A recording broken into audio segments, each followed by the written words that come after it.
ओम शांति। 3 मई 2023 के ईश्वरीय महावाक्य। पहले सुनते हैं मुरली के मुख्य पॉइंट्स। बाबा ने कहा, भारत को शीतल बनाने वाली तुम शीतला देवी हो। इस समय सारी दुनिया कामचिता पर बैठ जल रही है।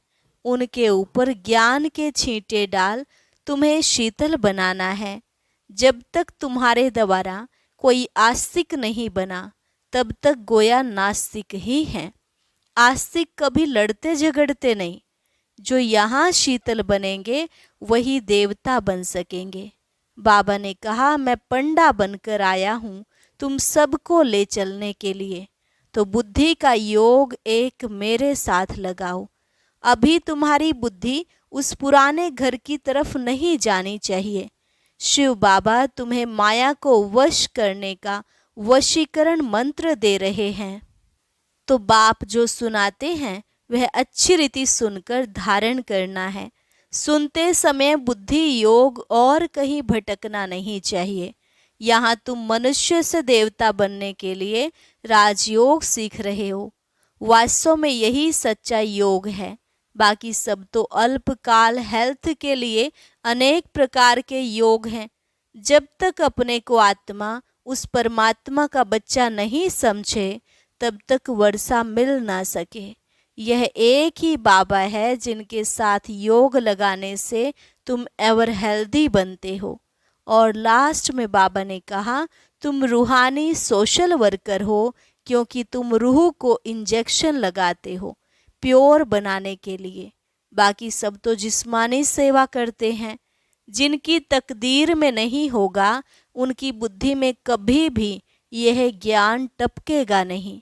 जो ज्ञान को समझ जाएंगे वह कभी स्कूल अर्थात पढ़ाई को नहीं छोड़ेंगे। और अब सुनते हैं महावाक्यों को विस्तार से। मुरली का सार। मीठे बच्चे, ज्ञान के ठंडे छींटे डाल तुम्हें हरेक को शीतल बनाना है। तुम हो ज्ञान बरसात करने वाली शीतल देवियाँ। प्रश्न, बाप ने तुम्हें ज्ञान का कलश क्यों दिया है?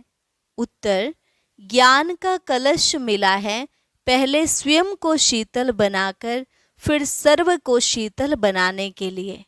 इस समय हरेक काम अग्नि में जल रहा है। उन्हें काम चिता से उतार ज्ञान चिता पर बिठाना है। आत्मा जब पवित्र शीतल बने तब देवता बन सके।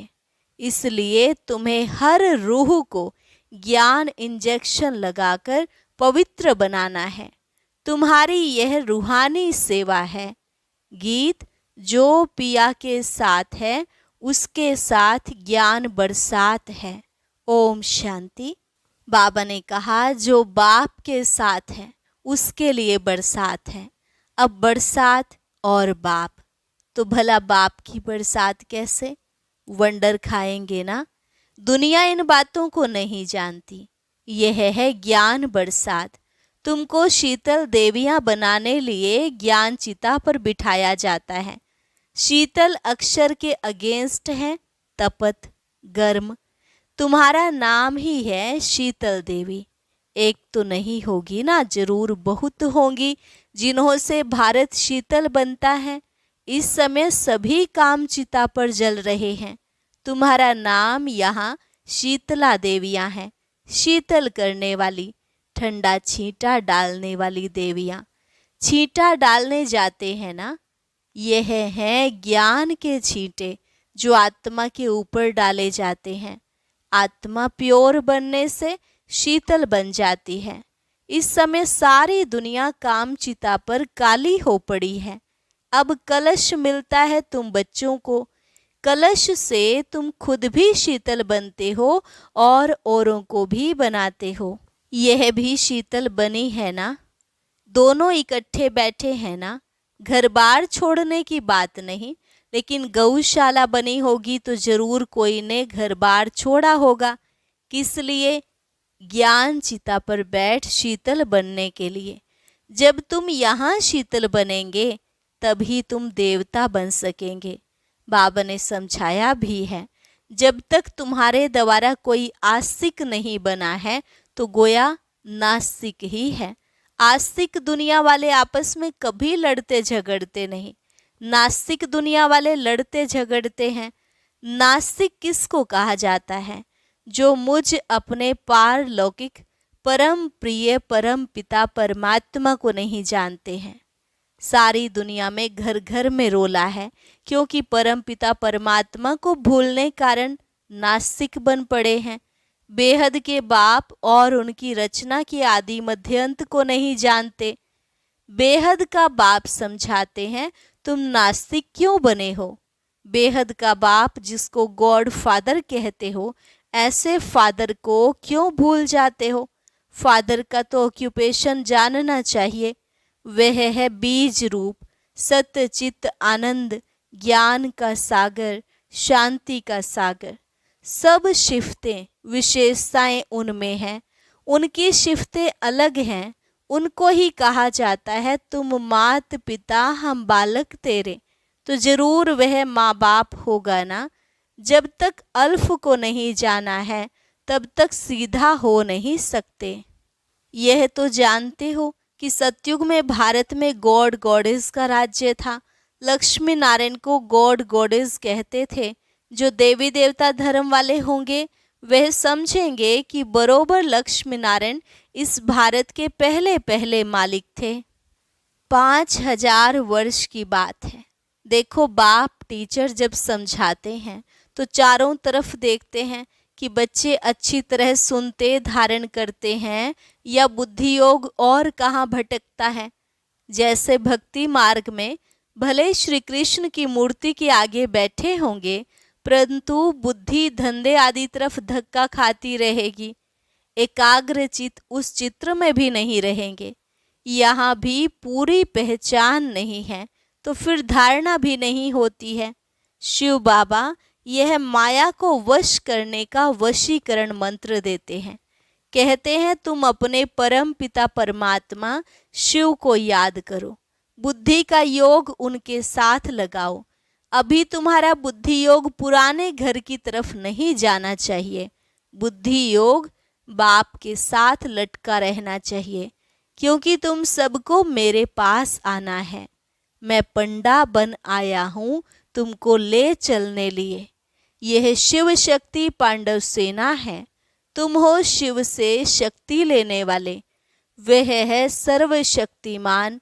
तो लोग समझते हैं परमात्मा तो मरे हुए को जिंदा कर सकते हैं, परंतु बाप कहते हैं लाडले बच्चे, इस ड्रामा में हर एक को अनादि पार्ट मिला हुआ है। मैं भी क्रिएटर, डायरेक्टर, प्रिंसिपल एक्टर हूँ। ड्रामा के पार्ट को हम कुछ भी नहीं कर सकते। मनुष्य समझते हैं पत्ता पत्ता परमात्मा के हुक्म से चलता है। अब क्या परमात्मा बैठ पत्ते पत्ते को हुक्म करेंगे? परमात्मा खुद कहते हैं मैं भी ड्रामा के बंधन में बांधा हुआ हूँ। ऐसे नहीं कि मेरे हुक्म से पत्ते ही लेंगे। सर्वव्यापी के ज्ञान ने भारतवासियों को बिल्कुल कंगाल बना दिया है। बाप के ज्ञान से भारत फिर सिरताज बनता है। तुम बच्चे जानते हो दिलवाड़ा मंदिर भी ठीक बना हुआ है। आदिदेव दिलवाला है, सारे सृष्टि की दिल लेने वाला, भक्तों की दिल लेने वाला एक भगवान कहेंगे ना। यह उन्हों के ही यादगार हैं। ऊपर में है देवताओं के चित्र और नीचे राजयोग की तपस्या कर रहे हैं। 108 बच्चे आसन लगाकर बैठे हैं शिव बाबा की याद में। उन्होंने ही भारत को स्वर्ग बनाया है। गांधी जी भी कहते थे नई दुनिया राम राज्य चाहिए, परंतु उस राम राज्य नई दुनिया में तो है पवित्रता, वह तो कर ना सके। पतित सृष्टि को पावन बनाना यह तो बाप का ही काम है। कोई मनुष्य यह कार्य कर ना सके। इनके लिए भी कहते हैं बहुत जन्मों के अंतिम जन्म के भी अंत में मैं प्रवेश करता हूँ। तो यह पतित ठहराना, जो पावन थे वही पतित बने हैं, फिर पावन बनते हैं। आप पे ही पूज्य, आप पे ही पुजारी। जो पुजारी भक्त बने हैं भगवान भक्तों को ही मिलते हैं। बाकी वह जो मुक्ति के लिए पुरुषार्थ करते हैं पार्ट बजाने से मुक्त हो जाएं, परंतु मोक्ष किसको भी मिलता नहीं है। भगवान कहते हैं मुझे भी मोक्ष नहीं मिलता, मुझे भी सर्विस पर आना पड़ता है, भक्तों को राजी करना पड़ता है, इस भारत को माला माल बनाने, गंवाया हुआ स्वराज्य फिर से देने, सॉल्वेंट बनाने मुझे भी पतित शरीर में पतित दुनिया में आना पड़ता है। अनेक बार आया हूँ और आता रहूँगा, भारत को गुलगुल बनाऊंगा। ये है ही आसुरी दुनिया, उनको दैवी बनाता हूँ। जो जो मुझे पहचानेंगे वही वर्षा लेंगे। शिव बाबा कल्प कल्प भारत को वर्षा देने आते हैं। उनकी जयंती आजकल मनाते नहीं, कैलेंडर से हॉलिडे भी निकाल दी है। वास्तव में तो एक ही शिव जयंती मनानी चाहिए और सबकी जयंती मनाना वर्थ नॉट पेनी है। बाकी परम पिता परमात्मा शिव की जयंती मनाना वर्थ पाउंड है, क्योंकि वह भारत को सोने की चिड़िया बनाते हैं। महिमा उस एक की ही है। मनुष्य समझते हैं पतित पावनी गंगा है, फिर भी एक से राजी थोड़े ही होते हैं। सब जगह भटकते रहते हैं, सिद्ध करते हैं बरोबर हम पतित हैं। ज्ञान का सागर तो एक ही परमात्मा है, जिससे तुम ज्ञान गंगाएं निकली हो, तुम्हारे ही नाम है। सरस्वती गंगा जमुना, गंगा नदी पर मंदिर बना हुआ है। वास्तव में ज्ञान गंगाएं तुम हो। तुम देवता नहीं हो, तुम ब्राह्मण हो। गंगा के नाम पर देवता का भी चित्र रख दिया है, उनको तो पता नहीं है। ज्ञान गंगाएं तुम शक्तियां हो। तुम अब मनुष्य से देवता बन रही हो इस राजयोग से। सच्चा योग यह है। बाकी तो सब अल्पकाल हेल्थ के लिए अनेक प्रकार के योग सिखलाते हैं। यह एक ही बाबा के साथ योग लगाने से हम एवर हेल्दी बनते हैं। अब बाप बैठ भारत को हेवन बनाते हैं। जब तक अपने को आत्मा परमात्मा का बच्चा नहीं समझा है, तब तक वर्षा मिल ना सके। और सब हैं ब्रदर्स। भारतवासी फिर कह देते हम सब फादर्स हैं, ईश्वर के रूप हैं, शिवोहम तत्वम। अब फादर्स जो सब दुखी हैं, उनको सुख का वर्षा मिले कहाँ से? कितना घोर अंधकार है। यही है रात, ज्ञान है दिन। ये सब बातें समझने की है। बच्चे, तुम हो रूहानी सोशल वर्कर, वो है जिस्मानी सोशल वर्कर्स। तुम रूह को इंजेक्शन लगाते हो कि रूह प्योर हो जाए, बाकी तो सब जिस्मानी सेवा करते हैं। बाप बैठ समझाते हैं कितना फर्क है। तुम गॉड को याद कर गॉड गॉडेस बन रहे हो।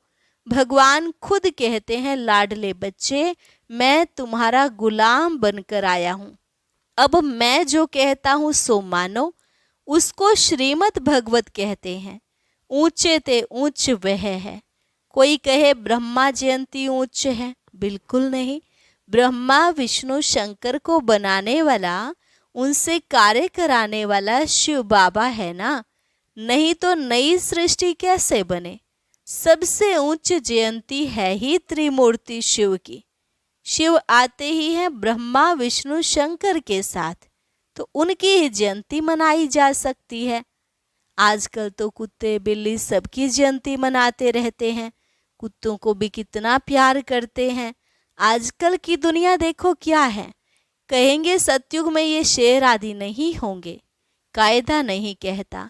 सतयुग में मनुष्य भी बहुत थोड़े होंगे, तो जानवर आदि भी थोड़े होते हैं। बीमारियां भी पहले इतनी थोड़े ही थी, अभी तो कितनी ढेर बीमारियां निकल पड़ी हैं। तो ये जानवर आदि पीछे वृद्धि को पाते हैं। सतयुग में गायें भी बड़ी अच्छी होती हैं। कहते हैं श्री कृष्ण ने गौएं चराई। ऐसे नहीं कहते, सतयुग में ऐसी फर्स्ट क्लास गायें थी। देवताओं के लिए वहाँ हीरे ज्वाहरों के महल होते हैं और यहाँ है ठिक्कर भीतर के। ये सब समझने की बातें हैं। जो समझ जाएंगे वो कभी स्कूल नहीं छोड़ेंगे। एम ऑब्जेक्ट समझने बिगर कोई आकर बैठे तो भी समझ नहीं सकेंगे। जहाँ भी सत्संग में जाते हैं वहाँ एम ऑब्जेक्ट कुछ होती नहीं। यह तो पाठशाला है, पाठशाला में तो जरूर एम ऑब्जेक्ट चाहिए ना।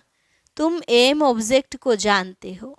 जिनकी तकदीर में नहीं होगा उनकी बुद्धि में ज्ञान कभी टपकेगा ही नहीं। जीवन मुक्ति में भी थोड़े ही आएंगे, पिछाड़ी वाले स्वर्ग में आ न सके। अच्छा, मीठे मीठे सिकिलधे बच्चों प्रति मात पिता बाप दादा का याद प्यार और गुड मॉर्निंग। रूहानी बाप की रूहानी बच्चों को नमस्ते।